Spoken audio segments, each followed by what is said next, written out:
mayores desafíos del gobierno que asumirá las riendas en Panamá a partir del 1 de julio de 2024 será la definición de la política ambiental y ecológica. Ello sugiere la necesidad de trazar verdaderos planes de desarrollo. Grupos ambientalistas que exigieron el cierre de operaciones de Minera Panamá S.A. debido al leonino contrato firmado con el gobierno siguen en vilo ante el anuncio de una posible reapertura del proyecto. El rechazo a la minería a cielo abierto es un evidente mandato de la población que no desea más enclaves en su territorio ni el saqueo de las riquezas mineras que pertenecen al Estado panameño. Ese tema vuelve a acaparar la atención y el interés público ante la disyuntiva de elegir entre el modelo de desarrollo sostenible o aceptar la dependencia hacia los proyectos mineros subordinados a las multinacionales. El gobierno está obligado a despejar dudas sobre el futuro de la nación y los retos en materia económica, política y social. Hola amigos y amigas de Café Bayán. Esta semana le damos a todos la bienvenida, anunciando que nuestra disposición estará siempre del lado de quienes defienden las mejores causas del país. Hoy precisamente abordamos un tema de interés nacional e internacional al mismo tiempo. Se trata del desarrollo sostenible o el expolio minero como un dilema que enfrenta el nuevo gobierno elegido en las urnas el 5 de mayo. Para ventilar este tema relacionado con el futuro ambiental de Panamá, hemos invitado a dos expertos conocedores en la materia para que compartan con los televidentes y seguidores en las redes sociales sus conocimientos y preocupaciones. Me refiero a Lilian Guevara, directora ejecutiva del Centro de Incidencia Ambiental, y el profesor Víctor Jordán, investigador y docente universitario en la provincia de Veraguas, con quienes vamos a analizar el tema relacionado con la explotación minera y las alternativas en materia de desarrollo que debería seguir el gobierno panameño.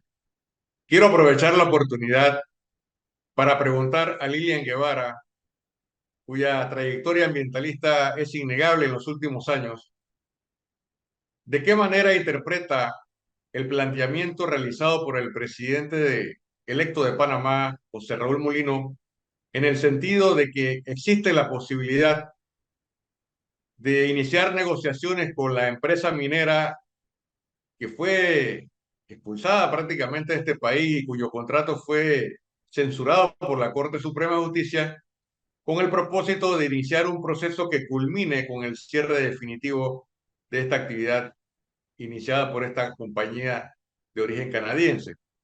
Y además, ¿cuál sería el planteamiento de los ambientalistas al nuevo gobierno luego de que se instale el 1 de julio de 2024?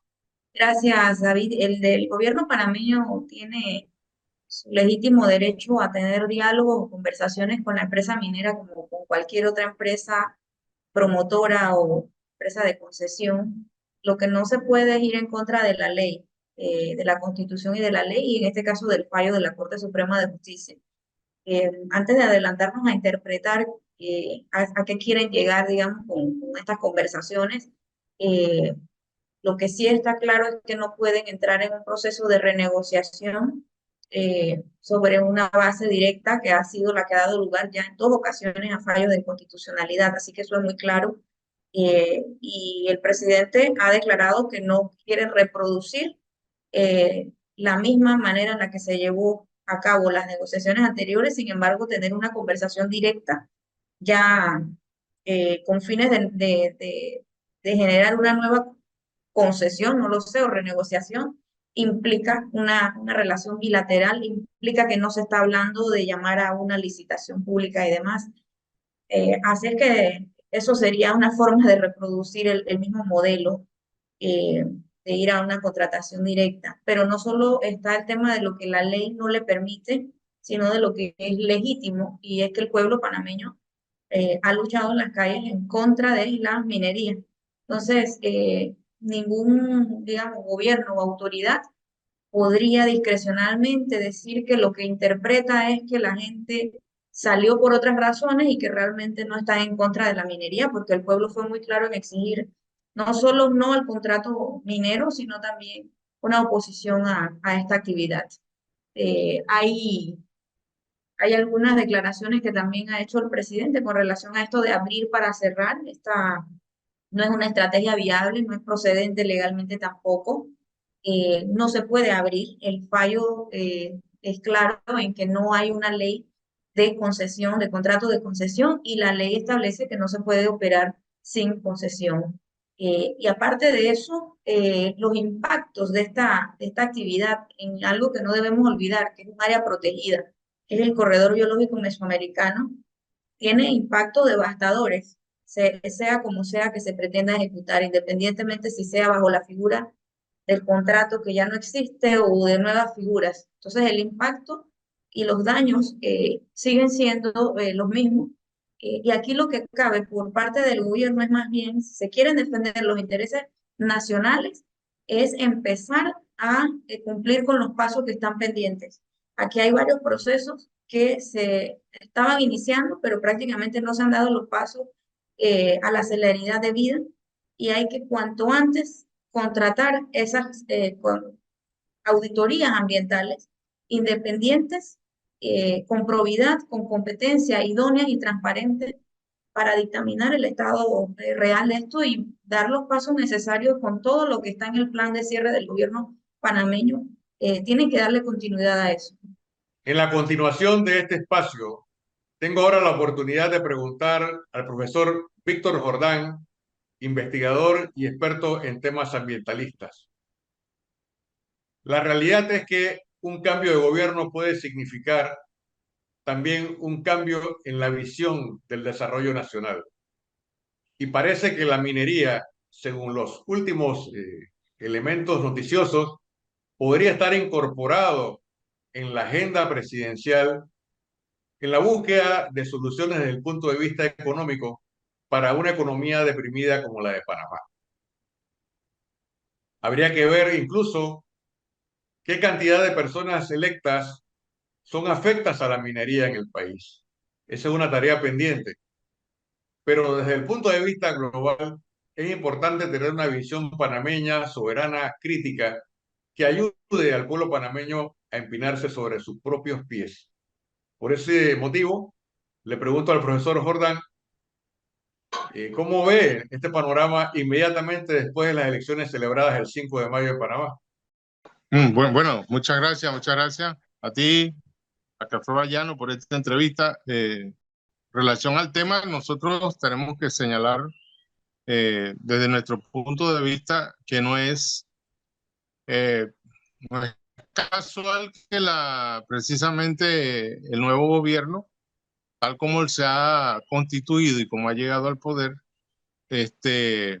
toque el tema de la minería y de cierta manera, un poco eh, enamorado o afectado por esta actividad, ya que pues nosotros sabemos que la minería en Panamá está vinculada con altos sectores económicos nacionales y multinacionales, ¿no?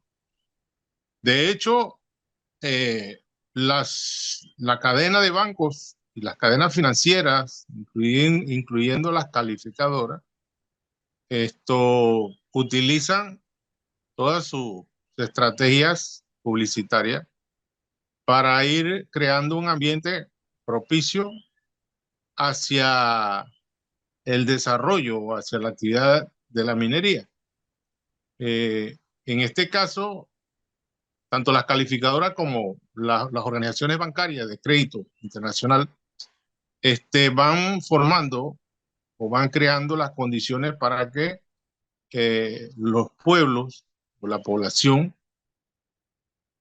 vaya un poco aceptando las nuevas autoridades y los nuevos pensamientos de gobierno en relación a la minería. Para nosotros que estudiamos un poco la ideología, las temáticas y las estrategias de manipulación que tienen las clases dominantes en Panamá y en todo América, sabemos que llevar el pueblo a una, como dice, una redirección o una aceptación de la minería con los términos y los adornos que ellos quieran asignarle. Esto implica realmente construir un proceso que va a llevar su tiempo. Pero pueden haber muchas teorías y pueden haber muchos argumentos y pueden darse muchas reuniones, consejos, etcétera, etcétera. Pero ya el pueblo tomó una decisión. El pueblo tomó una decisión de que realmente la minería no es la alternativa ni la vía posible para el desarrollo de este país. De cierto que nosotros creemos que hay muchos sectores, hay mucha gente, hay muchos intereses detrás de esta actividad, pero también hay miles, millones de panameños que no están de acuerdo con esta actividad porque en esencia es el anuncio de la destrucción de la soberanía y del Estado. Por lo tanto, pienso que esta postura o esta posibilidad del nuevo gobierno de emprender la actividad minera como una nueva estrategia económica no va a tener resultados en lo inmediato porque todavía están, como dice uno, las heridas sin curarse y todavía los pueblos están resentidos del manejo y de la forma en que el gobierno anterior o este gobierno todavía aún en derecho ha venido manejando, igual que los medios de comunicación, el tema de la minería. Por lo tanto, en lo inmediato creo, estimados amigos, que no hay que temer ni hay que dar malos pasos, no hay que apresurarse. Sin embargo, hay que mantener, como dice el dicho, un ojo abierto y el otro cerrado. No sabemos aún qué va a pasar a partir del 1 de julio y cuáles van a ser las intenciones reales y cuáles van a ser los movimientos que pretende hacer el gobierno de Mulino y los ministros, cuál va a ser la estrategia o la táctica que van a utilizar para verdaderamente iniciar esta actividad, no para salvar el país, sino para salvar a todos la cadena de accionistas, de inversionistas que han perdido millones y millones de dólares en esta actividad en Panamá. Han perdido ellos, pero el país también perdió muchísimo, mucho más. Y el país tiene que recuperar. El pueblo panameño va a recuperar y efectivamente se está recuperando. Ya las elecciones así lo demuestran. Hay un proceso de cambio y ese proceso de cambio no lo va a parar ningún gobierno que pretenda obstaculizar el desarrollo y la soberanía del pueblo panameño.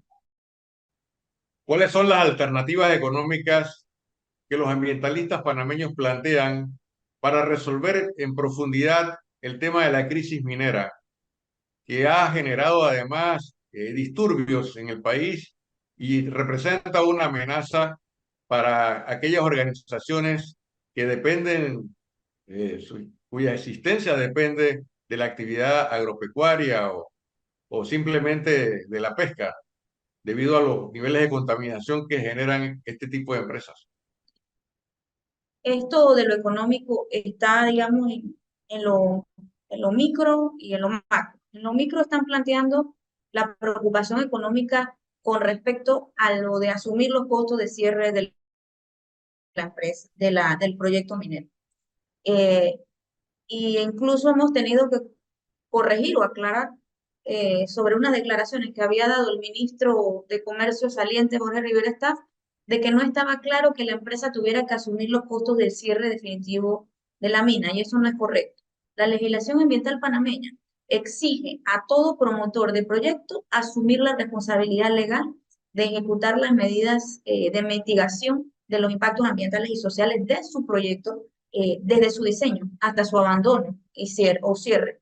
Entonces, no es legal que abandonen abruptamente las instalaciones que pueden causar impactos al ambiente y a la salud. Así que a nivel económico, esas obligaciones deben estar cubiertas. De hecho, la legislación contempla incluso garantías financieras, y de allí es que existe esto de la fianza ambiental, que antes era de 109 millones y ahora por 157, consignada por Minera Panamá, porque ahí está establecido la normativa panameña, tanto en la Ley General de Ambiente como en el Reglamento de Estudios de Impactos Ambientales, como en la reglamentación de las auditorías ambientales, es clara en que las empresas son responsables del proceso de cierre, incluso cuando no sean los cierres del periodo que estaba establecido inicialmente de un proyecto, un cierre abrupto, por las razones que sea, porque incluso puede incluir la inviabilidad del proyecto, el tema de que una empresa, ¿cómo se llama?, tenga problemas administrativos o simplemente se haya quedado sin financiamiento o no le convenga, no le sea rentable. Entonces, todo eso está establecido y no hay por qué, digamos, infundir en la población esta idea de que no se sabe quién lo tiene que pagar, porque sí se sabe quién lo tiene que cubrir. Como cualquier otra concesión o proyecto de esta naturaleza, es la empresa la que tiene que cubrir. Pero aún más, esta fianza, que aún así es muy mínima para los impactos de un proyecto de esta magnitud, tiene que ser complementada precisamente con esas auditorías ambientales que dictaminen que hay aún más, una cifra mucho más alta que tiene que ser compensada por quienes han causado el impacto o el daño.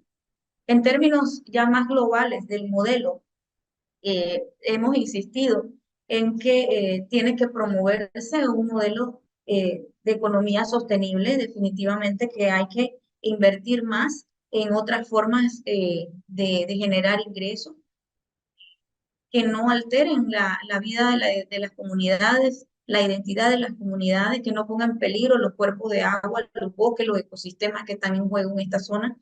Eh, Así es que antes de meternos a hacer un programa económico de toda la zona, yo creo que hay que recordar que nosotros elegimos gobiernos para que los gobiernos propongan modelos de desarrollo. Por supuesto que todos los actores tenemos que participar y ojalá en Panamá se pudiera avanzar en diálogo tripartito, pero por otro lado no podemos eximir que cuando una opción o un proyecto político se postula para gobernar, lo que nos está diciendo es que tiene la capacidad de proponer alternativas. Y entonces ya es hora, digamos, de que los gobiernos empiecen a proponer algo que no se quede en el mismo error que estuvo el gobierno anterior, que era como si no tuviera ya más ideas de dónde sacar dinero que no fuese la minería, cuando Panamá ha vivido por décadas y hasta por siglos sin depender, digamos, de la actividad de la minería metálica. Hay oportunidades en la zona. Hay que pensar no solo en las amenazas y en los problemas. Es una zona rica y que tiene oportunidades. Ahí hay capacidad para la investigación científica, para el turismo de investigación, de educación, ecológico también, por supuesto, las actividades agrícolas, pero sostenibles, obviamente con un menor impacto. Entonces, hay que promoverlas, hay que promover la educación y la equidad y el desarrollo de todos los sectores de la economía, porque no es viable la minería metálica en un país con nuestras características ecológicas y sobre todo en esa zona de la que estamos hablando. En los planes de las empresas mineras que realizan explotaciones en América Latina y en África, figuran países con grandes riquezas minerales, por ejemplo, en el caso del cobre, el estaño, la bauxita, el aluminio, la plata y el oro. Y precisamente Dos provincias, aparte de Colón, que son ricas en minerales en el subsuelo, son precisamente Veraguas y Chiriquí. Hoy, cuando se debate el tema minero en el país, conviene saber cuál es la respuesta del movimiento social panameño ante esas ansias de extracción que tienen las compañías multinacionales y que no han ocultado su interés de garantizar la supervivencia de sus compañías a través de demandas y de otros mecanismos de presión para satisfacer su interés en la explotación. Por esa razón le pregunto a usted cómo ve el panorama desde el punto de vista de la nueva realidad que se presenta, atendiendo la existencia de recursos importantes en Veraguas y Chiriquí y la respuesta del movimiento social. Hace pocas horas, JP Morgan se pronunció con relación a la pérdida de la calificación de riesgo que tenía Panamá, la República de Panamá, y dejó entre sus líneas como quien dice, la trocha para que el pueblo panameño empiece a caminar sobre esa trocha. Esto al principio creando un panorama de mucha incertidumbre, un panorama de caos económico, un panorama de casi cero crecimiento. Y esto lo provoca precisamente dos factores. Uno, el cierre de la mina o de la actividad minera, y el otro, la crisis del agua. En ambos, estos dos argumentos definitivamente que tienen como propósito, como dije antes, crear las bases ideológicas para que el pueblo panameño acepte que la única vía de sobrevivencia de su modelo económico y de su economía de hambre, de pobreza, de miseria, de corrupción, es la minería. Bueno, ante esto nosotros tenemos que decir que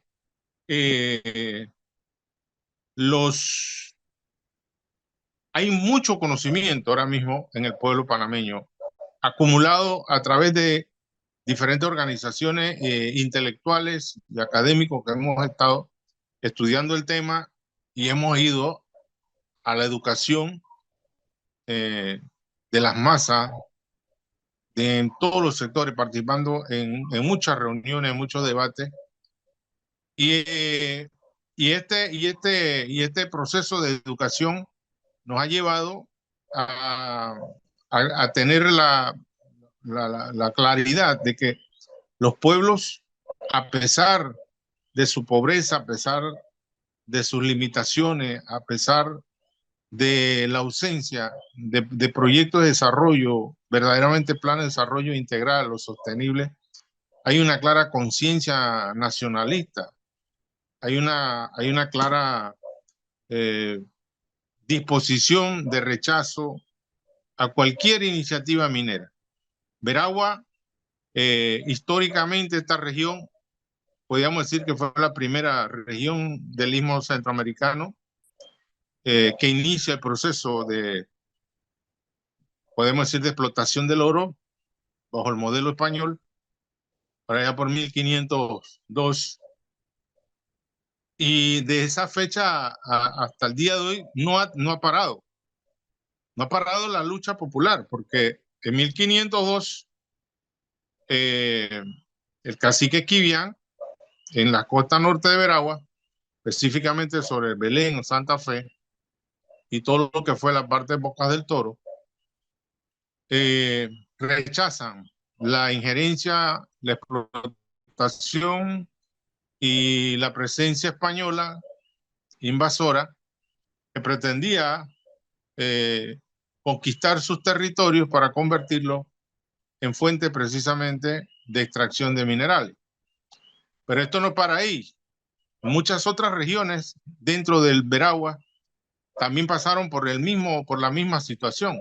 Estoy hablando de Remance, estamos hablando de Los Hatillos, estamos hablando de Cañaza y otros sectores de las investigaciones que hemos realizado, donde Veraguas ha vivido prácticamente 500 años de explotación minera y los resultados han sido totalmente desastrosos en todos los temas, tanto en la parte educativa como en la parte social, económica y comunicativa. Esto le ha dado, de cierta manera, al pueblo de Veragua, que hay que verlo por dos corrientes. Uno, el pueblo de Veragua, mestizo, latino, campesino, productor, y aquel pueblo étnico, el pueblo Nove o el pueblo Buglé en el norte de Santa Fe, que también tienen una conciencia clara de lo que son sus tierras, de lo que son sus recursos y cómo han venido utilizando sus recursos para el desarrollo de su pueblo y de su familia. Esto le da a Veraguas una connotación distinta, porque hay un sentimiento más arraigado hacia la tierra, hacia los recursos, que quizás otros sectores, por ejemplo, del país, como el caso Colón o la misma capital de Panamá, por su proceso histórico diferente.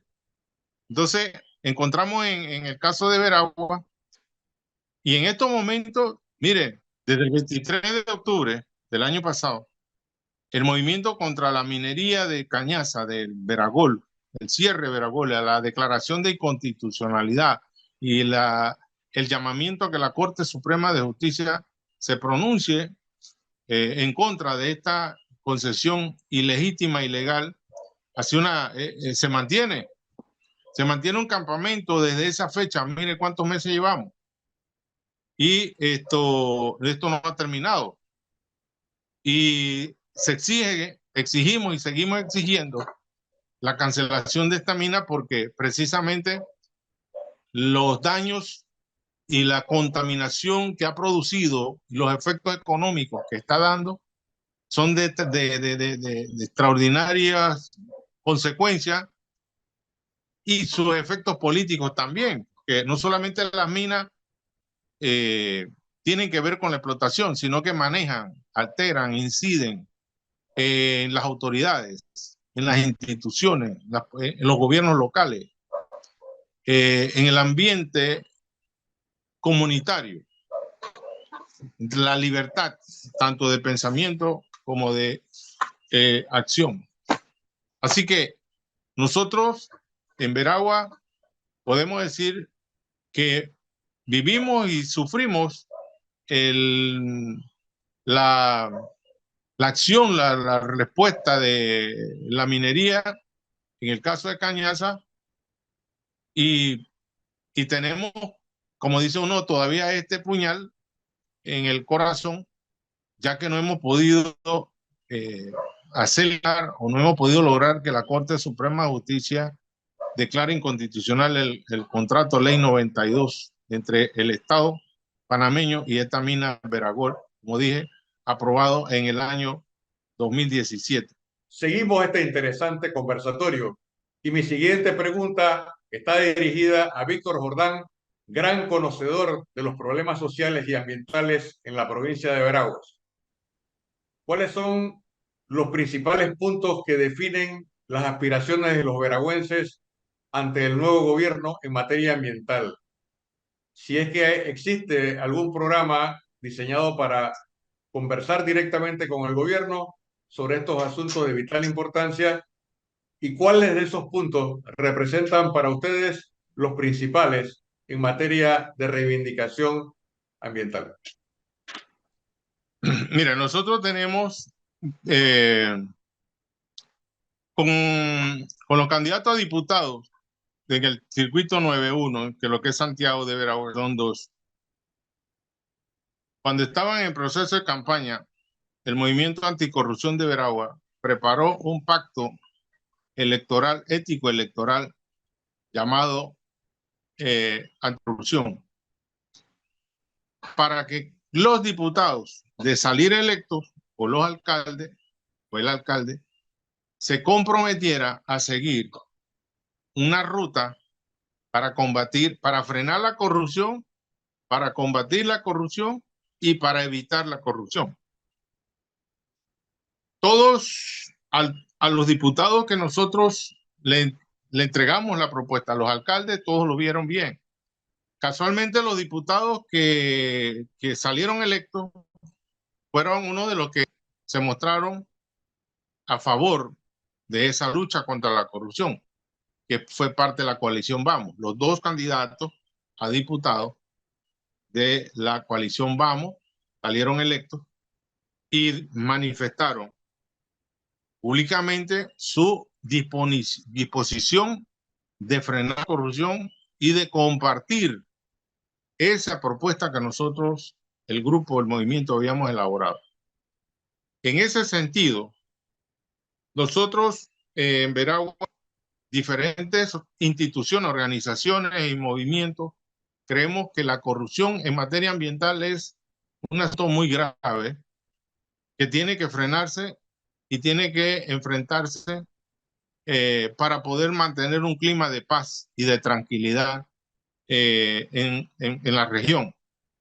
Tenemos varias áreas de potenciales de conflicto que si no se manejan adecuadamente de acuerdo con las normas y las leyes, entonces van a crear ese ambiente de inestabilidad. Estoy hablando, en primer lugar, del Parque Santa Fe, allá donde nace el río Santa María, el Parque Santa Fe y la zona de amortiguamiento, la Reserva Forestal de la Yeguada, la Reserva Forestal de los Guarumos, el Cerro Olla en el sur, en Mariato, hacia el sur, hacia Quebro, Arena, y lo que es el parque, el parque de Coiba y toda su zona de amortiguamiento, incluyendo las zonas de, podríamos decir, las zonas 10 que tienen que ver con las zonas de turismo. Entonces, todos estos ambientes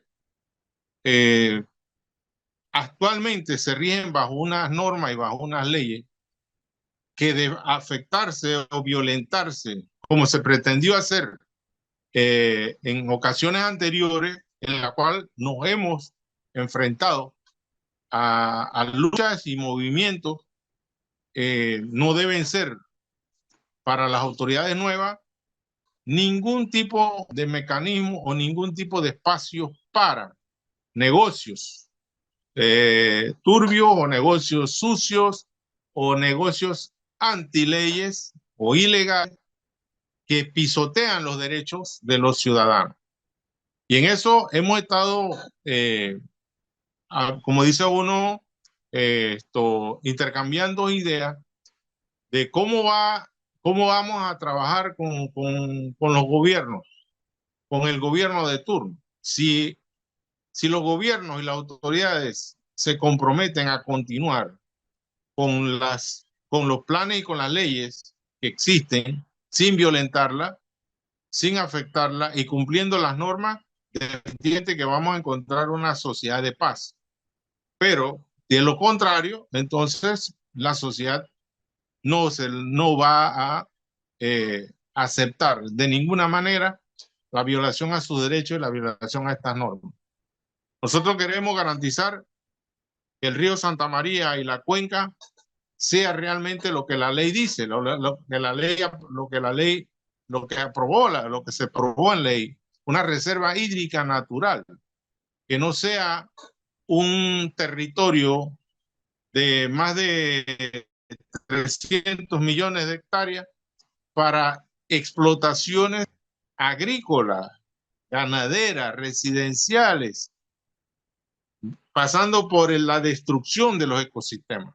Nosotros queremos que es un territorio donde su nombre y su definición, que está en la ley 44, establece el régimen de la administración de las cuencas hidrográficas del país, se debe manejar de acuerdo con esos criterios y mejores criterios de carácter científico. Así que todos los aspectos ambientales que hemos mencionado, que tienen que ver con la vida, con la paz y la tranquilidad del pueblo veragüense, están bajo nuestra responsabilidad ciudadana y estamos procurando de que se mantengan y se mejoren.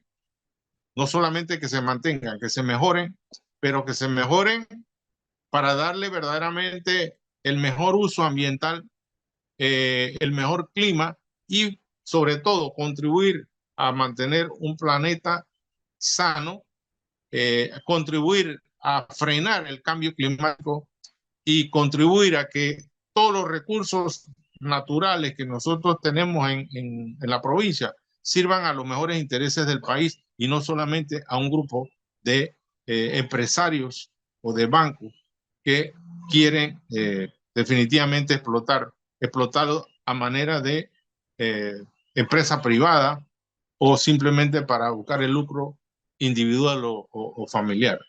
Así que Veraguas requiere de una gran inversión de carácter ambiental, de carácter forestal. En eso estamos comprometidos también. Ya estamos hablando de mantener un movimiento reforestal para sembrar un millón de semillas de diferentes tipos, maderables y frutales, y de incorporar a los estudiantes de la Universidad de Panamá y de otras universidades, colegios, escuelas primarias, escuelas secundarias y ciudadanos, todos, ¿verdad?, dedicados a la protección y al cuidado de la cuenca del río Santa María, a la cuenca del río San Pablo, a la cuenca del río Tabasará y a la cuenca del río San Pedro, que son las que más están afectadas en estos momentos. ¿Qué se ha sabido en los medios internacionales sobre la demanda que anunció la empresa minera como parte de su respuesta a la decisión de la Corte Suprema de Justicia de declarar nulo el contrato entre Minera Panamá y el Estado? ¿Qué seguimiento le han dado los ecologistas a esta potencial demanda contra Panamá por supuesta violación de arreglos contractuales?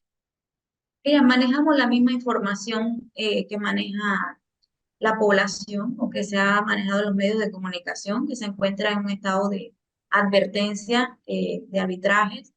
Eh, Llegado el plazo en que eso deba darse, pues aquí el reto, digamos, es que el Estado panameño presente la mejor defensa de los intereses nacionales y para robustecer la defensa del Estado panameño es que se tienen que realizar con bastante urgencia los pasos que están establecidos.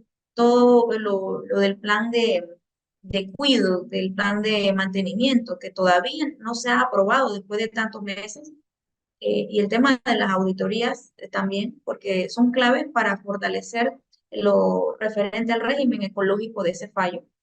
Y no olvidemos que en ese fallo se habla de derechos humanos que incluyen derechos de la niñez, de derecho a la salud.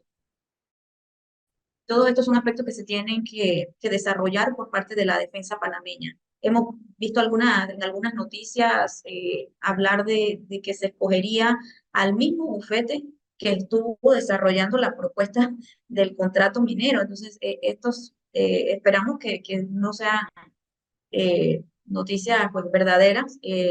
Me parece que sería lamentable.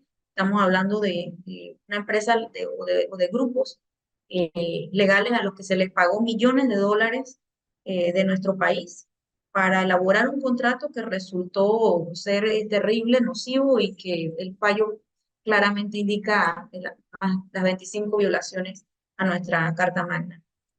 No sabemos mucho más de esto porque estos procesos de arbitraje tienen una fase, digamos, como de advertencia, de preparación, y luego pues ya se podría informar en sus momentos cada uno de las dos instancias informarían eh, cuando ya dé el inicio formal. Lo que estamos escuchando por las declaraciones del nuevo presidente es que quisiera evitar llegar a los arbitrajes y también en las declaraciones de la propia empresa que hemos leído durante todo las últimas semanas, ese intento de la empresa por poder llegar a un nuevo arreglo con el nuevo gobierno. Pero es bastante inviable que sucede, que se pueda hacer una renegociación bilateral de ninguna índole. No, no le vemos viabilidad. Yo creo que el país no necesita más conflictos. La sociedad ya necesita que entremos en un periodo, digamos, de estabilidad, de paz. Eso le conviene a todos los sectores, también al sector empresarial. Y persistir por ese camino, digamos, va a colocar de nuevo al país en una situación de conflictividad social, política, económica. Entonces, eh, yo creo que es legítimo que el presidente converse con esa empresa, pero debe ser sobre lo que la ley ordena, lo que la ley permite, y que tiene que ver con un cierre responsable del proyecto. Iremos a las conclusiones y en primer lugar cedo los próximos 2 minutos para el resumen a Lilian Guevara. Le pido que en 2 minutos sintetice su posición a lo largo del programa para beneficio de nuestros oyentes, televidentes y seguidores en las redes sociales. Bueno, definitivamente que la prioridad del nuevo gobierno debe ser lograr lo que el anterior gobierno no pudo hacer o no quiso hacer, y tiene que iniciar por la contratación y realización urgente de esas auditorías exhaustivas por un ente independiente con amplia experiencia a través de una licitación pública internacional. Tenemos que recordar que los impactos ambientales y sociales de la mina operada por un tiempo corto, indefinido, para generar ingresos para su cierre, no son menores, y tampoco es una figura que realmente o jurídicamente se pueda aplicar ahora mismo. La Corte Suprema de Justicia de Panamá ya reconoció en 2 ocasiones la potencial afectación de derechos humanos de ese proyecto y en especial para las comunidades cercanas y para la niñez, y además consideró que este proyecto no podía desarrollarse sin un nuevo estudio de impacto ambiental que permita conocer los impactos a la salud, ambientales, sociales y culturales. Así que además del fallo de la, de la ley, pues de la Corte, tenemos una ley ahora también de los derechos de la naturaleza que prohíbe actividades que puedan resultar en la extinción e incluso de especies. Y destacar, por último, que las organizaciones ambientales, eh, tanto las que forman parte de UICN como otras organizaciones, han venido trabajando en propuestas desde una agenda ambiental y cada 5 años, y para el nuevo periodo también están trabajando en una agenda ambiental que próximamente se podrá compartir con diversos sectores en los que podamos dar a conocer realmente los retos en los que tenemos que enfocarnos, porque la crisis de sostenibilidad es real. Panamá no escapa a esa crisis por nuestra vulnerabilidad climática, por los ecosistemas que tenemos, por nuestra riqueza hídrica, y por lo tanto ahora digamos que el reto es ese, el reto de los sectores sociales y de gobierno es enfocarnos en trabajar en una agenda de sostenibilidad de múltiples temas, temas que vamos seguramente a tener oportunidad aquí con ustedes en Café Bayano de seguir desarrollando con relación al agua, a manejo de residuos, a todo lo que tiene que ver con el extractivismo minero, al desarrollo sostenible, al ordenamiento territorial, bueno, a la biodiversidad, a todos los temas también que tienen que ver con la gobernanza eh, del tema ambiental. Así es que son los retos que hay delante, y definitivamente ninguna autoridad puede estar por encima de la Constitución y la ley, pero tampoco de la lucha del pueblo panameño contra la minería, que si bien es cierto, hubo otros factores que también pusieron a la gente en las calles, estuvo sobre todo un Panamá libre de minería. Bien, ahora le pido a usted, el profesor Víctor Jordán, que sintetice en 2 minutos su participación a lo largo del programa. Estamos frente a una nueva realidad jurídica y política del país. Estamos frente a un gobierno que ha sido electo y que va a iniciar sus actividades a partir del 1 de julio.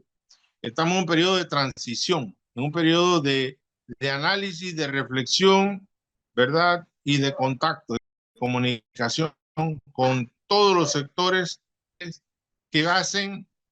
que que hacen posible el cambio y la vida nacional, el movimiento a la economía, el movimiento jurídico, el movimiento cultural, el movimiento educativo y salud de una población. Lo que nosotros esperamos es que todo lo que es tema ambiental, inclusive lo que es tema no ambiental, salud, educación, se maneje y se empiece a ver desde un punto de vista constitucional. Primero, porque el pueblo lo tiene bien claro. El poder público emana del pueblo. Segundo, muchos convenios, muchas leyes, muchos acuerdos nacionales e internacionales nos están señalando el camino. Aquí no hay que venir a improvisar nada. Hay que cumplir con la ley. Y nosotros esperamos que este gobierno empiece a revisar ley por ley, consultando con el pueblo, con cada uno de los sectores. ¿Qué es lo que no se ha cumplido para yo cumplirlo? ¿Qué es lo que no se ha hecho para yo hacerlo? ¿Qué es lo que necesita el pueblo para que los gobiernos sean transparentes, para que den paz, para que den tranquilidad? Nadie quiere estar en la calle, nadie quiere aguantar sol, nadie quiere aguantar hambre, ni nadie quiere ser herido. Que lo entiendan los gobernantes, pero los gobernantes tienen un compromiso, tienen un deber, y es cumplir con la ley, cumplir con los derechos humanos, cumplir con los derechos constitucionales, cumplir con la participación ciudadana y escuchar al pueblo, ¿verdad? Si ese ambiente no se propicia, entonces por un lado o por el otro vamos a tener una paz relativa o una paz que cree que en vez de paz va a ser violencia, y eso no lo podemos nosotros permitir. Concluimos este programa con una enorme preocupación, y es el futuro de Panamá depende en gran parte de la capacidad de su pueblo para enderezar los entuertos pasados y asumir la fortaleza necesaria que permita exigir al nuevo gobierno las medidas de protección ambiental. El pueblo ha hablado en fecha reciente para denunciar los atropellos de la minería a cielo abierto, los daños ambientales, el expolio de los recursos naturales y sobre todo la necesidad de defender la soberanía panameña ante la creación de emporios y en cierta forma de enclaves mineros que lesionan el patrimonio nacional. Si algo interesante hemos podido obtener de esta conversación es la importancia de fortalecer la unidad del movimiento social panameño. Hoy más que nunca se impone el camino de la soberanía, del respeto, de la autodeterminación y de la construcción de la paz. Las elecciones celebradas el 5 de mayo fueron un aviso de lo que el pueblo panameño desea para este país. Pero al mismo tiempo, depende de la capacidad que tenga ese pueblo organizado para defender sus derechos e imponer el mejor camino a las futuras generaciones. Inspirémonos en el sentimiento nacional, en el gran legado de nuestros mártires, para crear un Panamá diferente y en el futuro poder tener la suficiente fuerza para la refundación del Estado panameño. De esta manera concluimos este Café Bayano, invitando a todo el personal, a todo el equipo humano que forma parte de esta iniciativa, a acompañarnos en nuevos esfuerzos nacionales e invitar también a nuestros lectores en los medios y a los que nos siguen en las redes sociales a construir juntos un Panamá mejor, firme, sólido, solidario y sobre todo humano. De esta manera despedimos el programa e invitamos a todos a un nuevo encuentro aquí en Café Bayano en los próximos 7 días.